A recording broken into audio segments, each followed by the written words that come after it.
कोल्हापूर शहरातील घरफाळा वसुली, स्वच्छता व्यवस्थापनातील त्रुटी आणि कमी मनुष्यबळ या गंभीर मुद्द्यावर कॉमन मॅन व प्रजासत्ताक सामाजिक संस्थेकडून महापालिकेला निवेदन देण्यात आलं.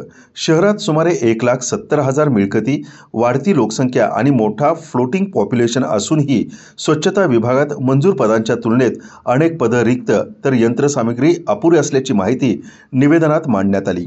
संस्थेने स्पष्टपणे नमूद केलं की घरफाळ्यातून जनरल टॅक्स व सफाई कर नियमितपणे वसूल केला जातो, मात्र त्याऐवजी नागरिकांना दर्जेदार स्वच्छता सेवा मिळत नाही. महाराष्ट्र महानगरपालिका अधिनियमानुसार स्वच्छता ही मूलभूत व अनिवार्य सेवा असून महापालिका ती दर्जा देण्यात अपयशी ठरत असल्याचा आरोप करण्यात आला आहे. कर्तव्यच पूर्ण होत नाही, मग घरफाळा का मागता, असा थेट सवाल संस्थेनं उपस्थित केला. महापालिकेत झालेल्या बैठकीत हे निवेदन अतिरिक्त आयुक्त रविकांत अडसूळ व अतिरिक्त आयुक्त शिल्पा दरेकर यांना सुपूर्द करण्यात आलं.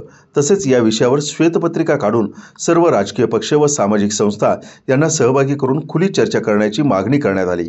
यावेळी विशाल देवकुळे, राजू जाधव, अनिल कदम, बाबा इंदुलकर, दिलीप देसाई, महेश उत्तुरे, प्रमोद दाभाडे, श्रीकांत पाटील, अतुल पवार, दुर्गेश लिंगराज, तुषार नलोडे उपस्थित होते.